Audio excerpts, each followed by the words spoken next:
প্রতিবাদ সভা কার্যক্রম আমি মিডিয়া ভাইদের অনুরোধ করছি সরকারের সর্বোচ্চ পদে পৌঁছায় দেওয়ার জন্য। বন্ধুগণ, অনেকে অনেক কথা বলেছে আমার জুনিয়র ভাইয়েরা, সেগুলো আমি রিপ্লাই করবো না। প্রতিবন্ধী সুরক্ষা আইন 2013 সরকার গণনা করে নির্ধারিত করেছে 12 প্রকার প্রতিবন্ধী রয়েছে। 12 প্রকার প্রতিবন্ধীর মধ্যে আমরা এখানে 3 থেকে 4 প্রকার প্রতিবন্ধী উপস্থিত হয়েছি।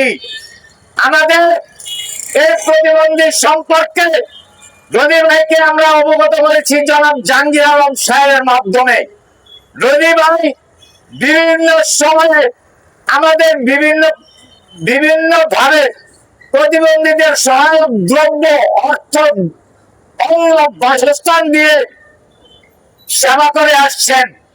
আজকে এই মিথ্যা মামলার কারণে প্রতিবন্ধীরা রনি ভাইয়ের সেবা থেকে বঞ্চিত, ঠিক নাকি বলেন? আপনারা কি রনি ভাইয়ের সেবা আবার পুনরায় পাইতে চান? পুনরায় রনি ভাইয়ের সেবা পাইতে হলে মিথ্যা মামলা প্রত্যাহার করিতে হইবে। আর এই মিথ্যা মামলা যাহারা করেছেন, আমার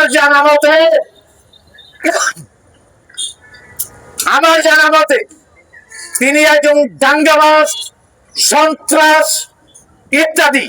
রনি ভাই একজন স্বেচ্ছাসেবক, জনদরদি, গরিবের বন্ধু, প্রতিবন্ধীদের কর্ণধার। আমাদের এই কর্ণধার যতক্ষণ আমাদের মাঝে সেবা দিতে না পারবে ততদিন পর্যন্ত আমাদের এই প্রতিবাদ সভা তীব্র থেকে তীব্র হতে চলবে।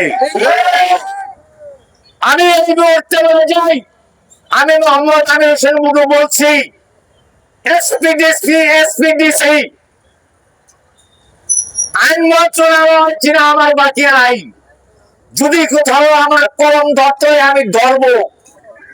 আপনারা কি আমার সহযোগিতা করবেন? আমি এই কলম ধরবো। অতি বিলম্বে রনি ভাইয়ের বিরুদ্ধে মিথ্যা মামলা প্রত্যাহার করিতে হইবে এবং প্রতিবন্ধীদের ও সাধারণ জনগণের সেবায় নিয়োজিত করে দিতে হবে। অন্যথায় আমরা অন্বেষণ করিব, আমরা হরতাল ডাকতে বাধ্য থাকিব। অবশেষে সবাই উপস্থিত সকলকে ধন্যবাদ জানিয়ে আমার বক্তব্য